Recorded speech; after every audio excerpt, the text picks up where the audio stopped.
Fala aí, pessoal, espero que todos estejam bem e vamos continuar nosso conteúdo. Na aula passada a gente viu exercícios de entalpia, né? Diagramas e lei de Hess. Hoje a gente vai continuar com o resto de entalpia. A gente tem mais duas partes de entalpia que a gente tem que analisar, que é a variação de entalpia padrão de formação molar, tem esse nome grandão, mas é fácil trabalhar, vocês vão ver a definição também bem grande, mas é fácil trabalhar. E nós temos também a variação de entalpia vista pelo lado da energia de ligação. A gente vai ver quando vê pelo ponto de vista da energia de ligação, inverte um pouquinho o conceito, mas de resto é tudo igual. O que a gente está vendo até agora é bem simples, né? Então a ideia é o seguinte: o que é entalpia padrão de formação? A entalpia de um sistema, né, qual é a energia de fato daquele sistema contendo reagentes e produtos, é muito difícil você medir experimentalmente. Não dá para medir experimentalmente com facilidade, é muito difícil, certo? Porém, você pode medir a variação de entalpia de um sistema quando ele faz alguma coisa, certo? Numa reação química, a gente espera que os sistemas façam o quê? Saiam de um sistema contendo reagentes para um sistema final, então o inicial é contendo reagentes, para o final contendo produtos, certo? Então, quando eu faço uma transformação, eu meço a variação de entalpia. Por quê? A energia que entrar ou sair do meu sistema é quanto de energia, certo? Variou o sistema. A gente já viu isso. Então, é fácil medir a variação de entalpia. Então, eles decidiram criar um critério chamado variação de entalpia padrão de formação molar para uma substância. E a gente vai ver o que significa isso. Para quê? Vamos tabelar isso tudo e agora a gente, sabendo essas variações de entalpia padrão de formação molar, a gente sabe, a gente pode saber, sabendo esses valores tabelados, eles são todos tabelados, qual seria a energia trocada em uma reação química que envolva aqueles reagentes que eu sei, essa entalpia padrão, certo? Então vamos lá. O que é variação de entalpia padrão de formação molar? A gente vai usar o símbolo ΔH0F barrado. Muitos livros não botam um barrado, porque para vocês no ensino médio, geralmente a gente fala de variação de entalpia molar, que é a variação de entalpia de um sistema para cada 1 mol de uma dada substância naquele sistema, ok? Para vocês, como quase sempre é molar, a gente finge que não precisa falar o molar, né? Mas, enfim, o certo com rigor é isso, ok? Delta, vocês sabem que é a variação, H é entalpia, então variação de entalpia, padrão, zerinho, F formação, barrinha é porque é molar, certo? Então vamos lá. A definição é a seguinte: a variação de entalpia padrão de formação molar, ΔH0F, molar, é a energia trocada por um sistema, certo? Que no seu estado inicial só tem substâncias puras e seus alótropos mais estáveis. A gente vai dar uma olhada ainda quem são os alótropos mais estáveis, certo? Então, o ponto inicial do sistema é um sistema nas condições padrão. O que é as condições padrão? 25 graus Celsius 1 atm, contendo só substância simples, O2, H2, N2, carbono, grafite, né? S8, P4 e etc. Aquilo que você precisar para fazer seu produto, ok? Então, contendo só substâncias simples, o seu sistema no início só tem substâncias simples nas condições de padrão e tem que ser os alótropos mais estáveis dessa substância simples. Vamos lembrar, o que é alótropo? Existem, né, substâncias simples que são feitas de um dado elemento, certo? Por exemplo, carbono. Com carbono, átomos de carbono, eu consigo fazer diferentes substâncias simples. Eu consigo fazer carvão, grafite, diamante, fullerenos, e tem mais um novo alótropo do carbono aí que foi publicado, acho que foi ano passado, esse ano foi descoberto, né?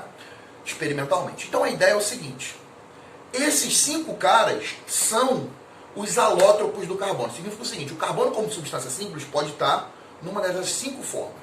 Qual é o mais estável? Vocês pensam logo assim, o mais estável é o diamante. Não. Nas condições ambiente, o mais estável é o grafite, certo? O diamante é mais estável em altas pressões. Em baixas pressões, o mais estável é o grafite. Em tese, todo diamante um dia, na pressão que a gente está, vai virar grafite. Mas isso demora quanto, gente? Bilhões de anos, sei lá, eu estou propondo, mas eu acho que é mais ou menos isso, milhões ou bilhões de anos. Ok? A alta pressão é o contrário. Show? Então, a gente vai ver quando a gente trabalhar, isso vai ficar mais fácil. Então, você vai partir de substâncias simples. Seu sistema no início vai estar a 25 graus Celsius, pressão de 1 atm, substâncias simples, os alótropos mais estáveis para cada elemento, certo? E aí, você vai deixar reagir para gerar o seu produto, certo? A variação de energia da transformação de reagente para produto é a variação de entalpia padrão de formação molar do seu produto, certo?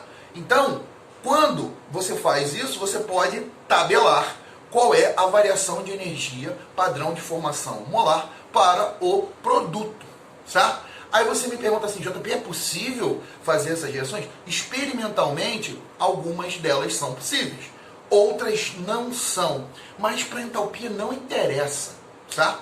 E como é que os caras mediram isso? Eles mediram isso usando a lei de Hess. Lembra? Se eu usar a lei de Hess, eu posso calcular a variação de entalpia de uma reação, sabendo a equação dela. Para isso, basta eu combinar as equações de reações que eu conheço, as entalpias, tá? De modo que quando eu combinar essas reações, dê aquela, a equação da reação, dê aquela equação que eu quero, certo? A gente já viu isso. Eu somo as equações lá, multiplico por 2, inverto, caramba, certo? Faço a mesma coisa nas entalpias e quando eu fizer isso, e eu conseguir uma equação igual àquela que eu quero descobrir a variação de entalpia, eu sei a variação de entalpia. Então, a ideia é o seguinte. Isso é tabelado. Então eu peguei alguns exemplos, né? Ó, esse aqui consegue ser medido experimentalmente, né? A variação de entalpia padrão de formação molar do CO2, do CO e da água são medidos experimentalmente. Do CH4, não, mas aí fazem cálculos e os caras tabelam a partir desses cálculos, tá? Então não tem problema, a gente usa a lei de Hess. Se vocês quiserem, depois eu demonstro no próximo semana. Mas vamos primeiro aplicar. E aqui eu também dei do isoctano, certo? Como que a gente vai usar? Primeiro a gente tem que saber de uma coisa. Vou escrever a equação para esses caras. O que significa? Vamos ver a definição. Então eu vou apagar aqui em cima e vou deixar só os valores. Então vamos lá.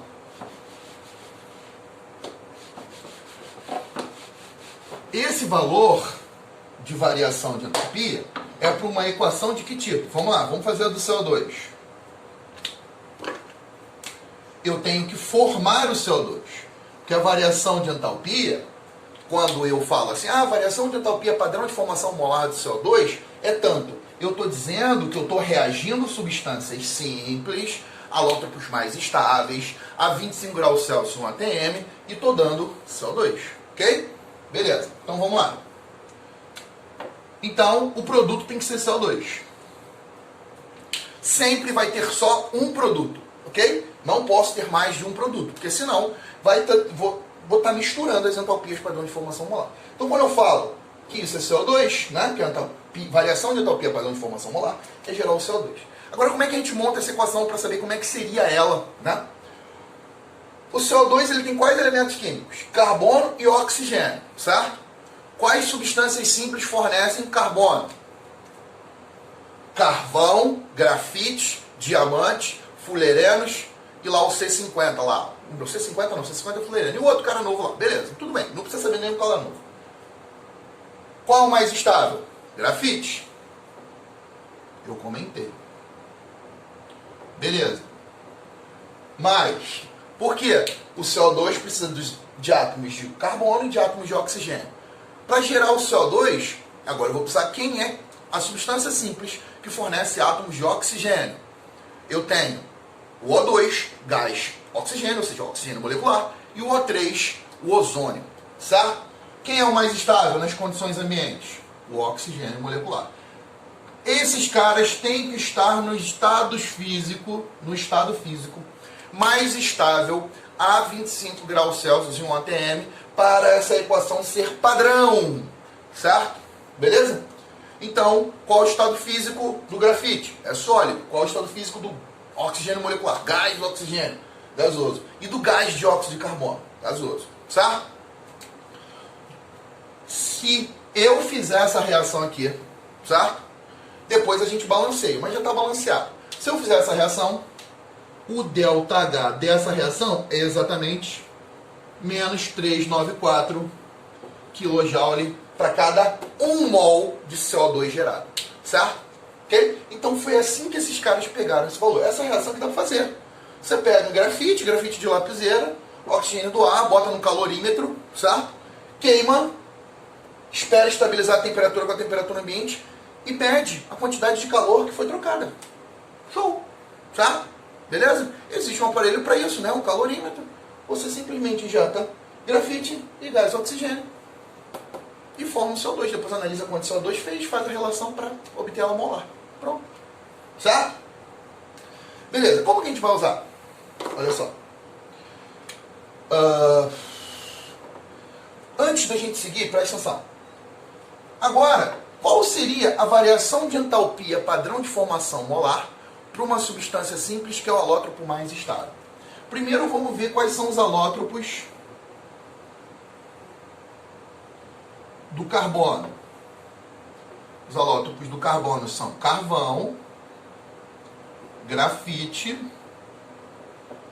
diamante e vamos colocar só os fulerenos. Certo? Do oxigênio, O2 e O3. A fórmula de todos esses caras, carvão, grafite, diamante, fulereno, os fulerenos não, é CN, tem algum númerozinho depois. Mas carvão, grafite e diamante, a fórmula é C, certo? Do enxofre, é o enxofre S8 rômbico, também chamado de ortorrômbico, certo? Para o fósforo, é o P4 vermelho, porque tem um P4 branco, certo? Esses são os alótropos que vocês têm que saber. JP, e os outros? Os outros é alguma coisa 2. Para o nitrogênio N2, para o hidrogênio H2, para o flúor F2, para o cloro Cl2, certo? Para o bromo BR2. Aí é fácil, certo? Quais são os alótropos mais estáveis aqui? Vamos lá. Aqui eu só dei os estáveis, né? Desses dois caras. Porque não tem que saber os outros não.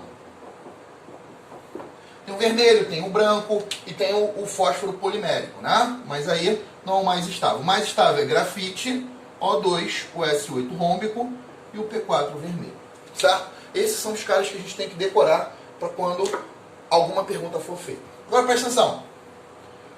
Vamos imaginar que agora eu quero gerar uma substância simples,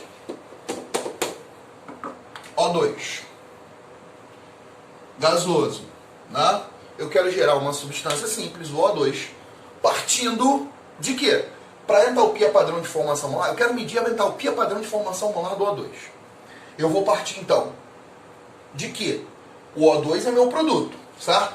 Eu tenho que partir de que uma substância simples que seja alótropo mais estável, que contém oxigênio. Então eu vou ter que partir de quê? O2, certo? Qual a variação de entalpia desse sistema aqui? O ponto inicial não é igual ao ponto final? Por quê? Se o meu sistema sair de uma condição inicial e a condição final for idêntica ao inicial, qual é a variação de energia dele? Zero. Então decora.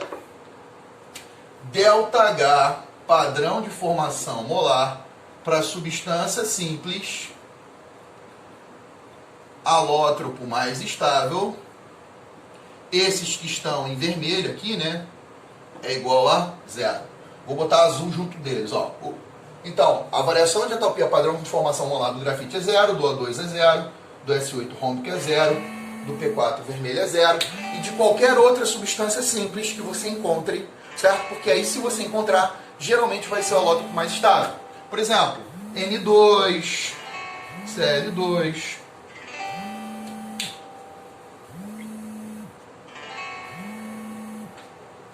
deixa eu voltar, N2, Cl2, Br2, Fe de ferro, né? Mg de magnésio, são substâncias simples, certo? Então, vamos continuar.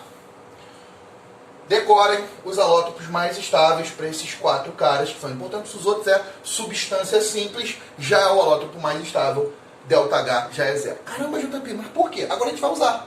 Como que a gente vai usar isso? Não é só saber a definição, tá? Na verdade, a definição é de menos. Isso aqui é o mais importante da definição. Agora vamos lá. Vamos lá. Vamos ver que ele diga o seguinte. qual a energia liberada na combustão de 1 mol de C8H18. Vamos dizer que a questão peça isso e dê as entalpias padrão de formação molar. Então vamos lá. Se, meu quadro toda hora cai, né? Se eu quero formar isso, certo? Eu não quero formar isso, perdão. Eu quero a energia liberada na combustão de C8H18. A gente ainda não sabe montar essa equação, então eu já vou montar para vocês. Aí a questão deu que a equação de combustão é essa aqui. Vamos aí, 8 com 9, 8 com 9, 17. 7 meios, dando 8 CO2 mais 9 águas. Não. Aqui é 16 com 9, 25. 25 meios. Show? E aí, ó, estado físico disso aqui é líquido, gasoso, líquido nas condições ambientes, certo? Então a questão quer saber a variação de entalpia dessa reação, mas não deu, né, essa reação descrita por essa equação, mas não deu outras equações de outras reações que a gente sabe a entalpia. Então a gente não pode fazer lei de Hess, certo? Não tem como eu combinar a equação para dar essa aqui. Então como é que eu faço? Peraí. Ele deu a entalpia de formação desse cara, C8H18.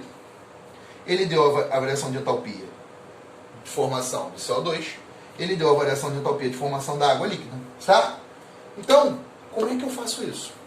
Ó, agora vem. O ΔH de uma reação qualquer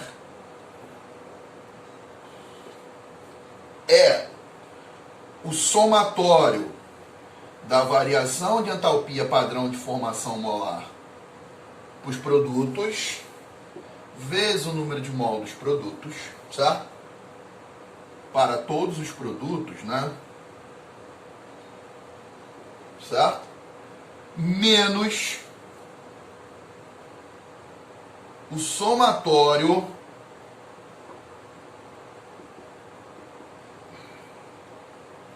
da variação de entalpia padrão de formação molar dos reagentes vezes o número de mols dos reagentes. Ok? Não se preocupem com a anotação, não. Isso é muito mais fácil. Mas não vai ver. É produto menos os reagentes. Certo? Então, olha só. Eu quero saber a variação de entalpia dessa equação. Certo? Quem é produto? Água, CO2. Então, vamos calcular.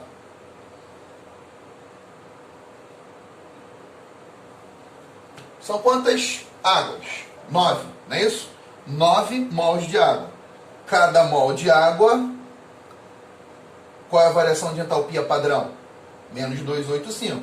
Então, menos 285 vezes 9. Isso é água. Certo? Começa de trás para frente. Certo? Eu tenho que somar as entalpias dos produtos, depois diminuir da soma das entalpias dos reagentes. Certo? Então, isso aqui é água, CO2. Vai ficar o quê? O CO2...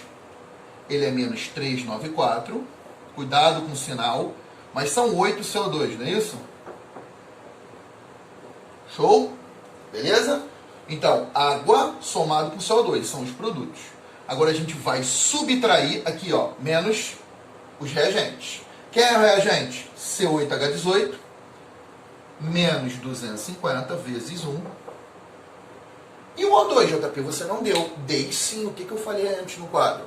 O2, carbono grafite, S8 rômbico, P4 vermelho, N2, Cl2, Br2, Fe, Mg, Mn, todas as substâncias simples que forem alótropos mais estáveis, a variação de entalpia padrão de formação molar é 0. Bota na cabeça, não deu, não pediu, é 0. Se algo você tem que decorar em entalpia padrão, é 0. Se você tem que decorar, você esqueceu e esse valor não está ali, você bota 0. Certo? Beleza? Então, com o oxigênio ele não deu, 0. Essa é a conta que a gente tem que fazer. Aí vou pegar minha calculadora aqui, é 285 vezes 9, só que é negativo, né?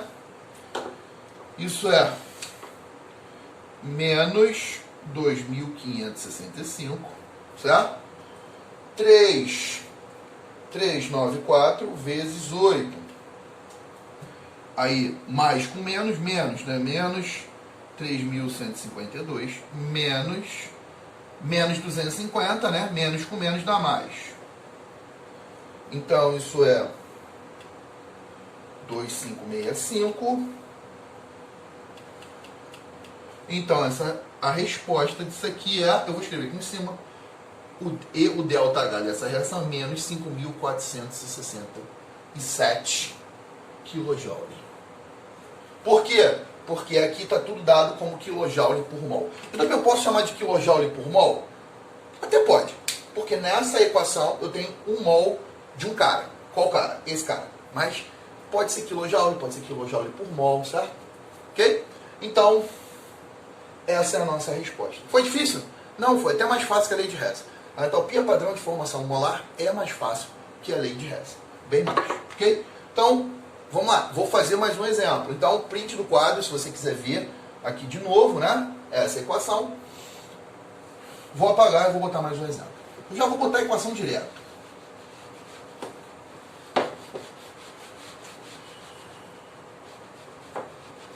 Então, por que isso é importante? Gente, a gente pode propor, se a gente souber as entalpias de formação do CO2, da água e de algum combustível, né? C8H18 é o isoctano. O isoctano é a substância que a gente mais quer, né? Na gasolina, certo? É o padrão da gasolina. Então, porque a gasolina é uma mistura. Então, a ideia é o seguinte, se eu souber as entalpias de padrão de formação, CO2, água e algum combustível, eu posso saber qual é a energia que ele libera quando ele queima, certo? Que nem a gente fez aqui agora. Isso pode ser importante para a gente poder calcular, certo? Cada mol desse cara queima tanto, cada mol desse cara é tantos gramas. Então, tantos gramas desse cara queima tanto. E aí, acontece o quê? Eu consigo andar quantos quilômetros com isso, certo? É isso aí mesmo, certo? É assim que se calcula a quantidade de quilômetros por litro com a gasolina comum, a gasolina aditivada. É fazendo cálculos assim, certo? Claro que tem todo o rendimento do motor e tal, mas o nego faz na prática, né? Mas se a gente quiser propor teoricamente, dá para fazer também, certo? Então vamos lá. Vou botar mais uma equação aqui, ó. Vamos botar CO mais meio de O2 dando CO2. A equação já está balanceada, né? Então vamos lá. Geral gasoso. Como é que fica o ΔH dessa reação? Eu quero o ΔH dessa reação. O ΔH fica o quê? ΔH0F dos produtos menos dos reagentes. Então vamos lá. Qual o produto? CO2. Qual o ΔH0 dele? Menos 394. São quanto desse cara? 1, né? É um só desse cara, certo? Beleza. Esse cara é o único produto. Agora é menos porque vai ser os reagentes. Quem são os reagentes? CO menos 110. Ok? E O2, 0. Menos 110 vezes 1, né? Vamos botar esse rigor aqui para vocês verem, né? E o O2 é 0. O 0 não precisa escrever, certo? Então vai ficar como? Menos 394, menos com menos dá mais 110. Isso dá menos 284 kJ nessa reação. Ok? Fácil. Produto menos reagente. Show? Então, vimos a entalpia padrão de formação molar. Beleza? Os dados aqui. Agora a gente vai ver reações de combustão. E aí, na próxima aula, a gente fecha com energia de ligação e cálculo estequiométrico dentro da termoquímica. Então, vamos lá. O que são reações de combustão? Reações de combustão são reações de queima. São fenômenos químicos, certo? O que significa isso? Significa que eu preciso, para ter a combustão, eu preciso de um combustível, eu preciso de um comburente, Antigamente era chamado de comburente, hoje em dia é chamada de oxidante, porque é uma reação de oxirredução. Toda reação de combustão é uma reação de oxirredução exotérmica. Tá?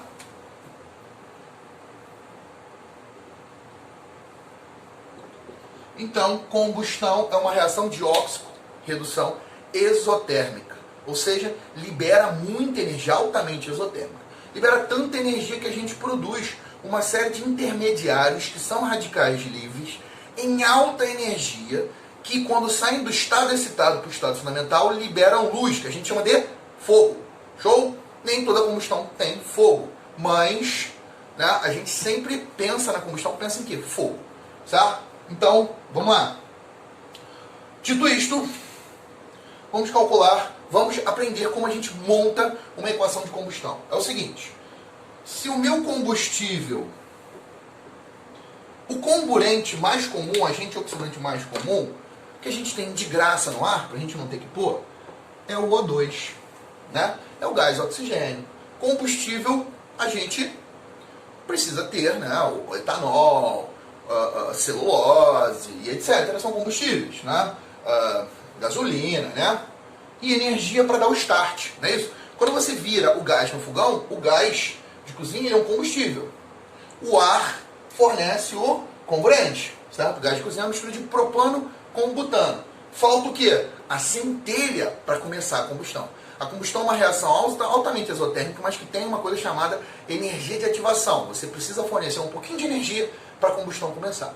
Depois que ela começa, ela mesma já libera a energia que promove, que faz com que a reação continue funcionando, certo? Aí se torna uma reação autossustentável. Por isso que é difícil apagar o fogo. Depois que ele começa, ele se sustenta, fornecendo a energia necessária para que mais reagentes reajam, gerando os produtos, certo? Então vamos lá. Eu vou fazer uma tabelinha de combustível. O comburente que a gente vai usar sempre vai ser o O2 e produtos. Então é o seguinte, se o meu combustível for carvão, diamante, grafite, fullerenos, o meu produto é CO2 se a combustão for completa.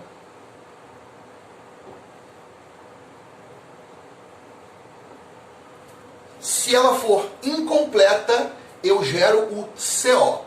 Combustão completa, gera o CO2. Combustão incompleta, gera o CO. Pausa. É importante a gente saber para os vestibulares, né, que a combustão completa é feita quando eu tenho excesso de ar. Ou seja, num ambiente aberto. Churrasco na sua casa. Por isso que você faz churrasco num lugar aberto, no quintal, sei lá, no terraço, etc. Ok? Numa área aberta, ok? Se você fizer uma queima sem excesso de oxigênio, ou seja, num ambiente fechado, sem troca de ar, você vai ter parte do carvão. A gente está falando de carvão. Vai fazer a combustão completa, vai a CO2, mas quando a quantidade de oxigênio no ar começar a cair, certo? Porque você está num ambiente fechado, então você não tem ar à vontade, você não tem oxigênio do ar à vontade, você começa então a fazer a combustão incompleta. Então a combustão incompleta é feita com pouco oxigênio. Quando tiver pouco gás de oxigênio, começa a ocorrer a combustão incompleta.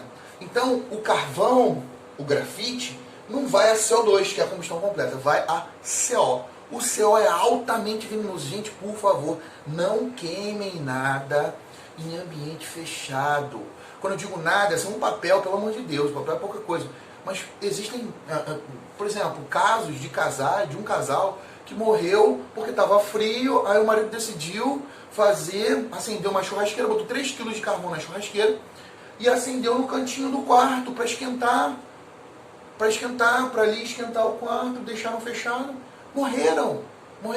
3 kg de carvão é suficiente para consumir quase todo o oxigênio de uma sala pequena. É suficiente, eu já fiz o cálculo, depois qualquer coisa eu calculo com vocês. Eu mostro isso, certo? 3 kg de carvão parece, é pouco. É muita coisa, certo? Então, não façam isso, certo? Beleza? Por isso que, um exemplo, a Boate Kiss, muita gente está envenenada até hoje. Por quê? Porque foi um incêndio num ambiente fechado, sem troca gasosa, sem saída de emergência. O que aconteceu? Um acúmulo de monóxido de carbono, que é o CO. O monóxido de carbono é muito venenoso. E ele, por quê? Porque ele se liga à hemoglobina e não solta. E quando ele solta da hemoglobina, ele danifica, ele se liga também a alguns órgãos. Quando ele faz isso, o receptor do oxigênio, o sítio ativo receptor de oxigênio para trocas gasosas, esse órgão, essa hemoglobina, ele não funciona mais porque o CO está ali bloqueando a parada.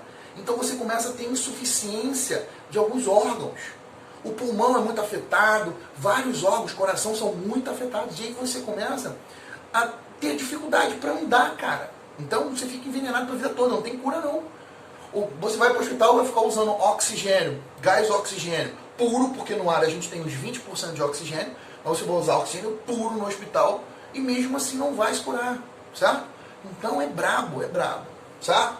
Mas voltamos à nossa matéria. Se o combustível só tiver átomos de carbono, átomos de carbono, carvão, grafite, diamante, etc., gera o CO2. Se tiver carbono e hidrogênio, aí tem que balancear. Se for um hidrocarboneto, aí você gera, na combustão completa, CO2 e água. JP, se eu queimar, então, gasolina, eu gero CO2 e água? Gera água no estado gasoso, certo?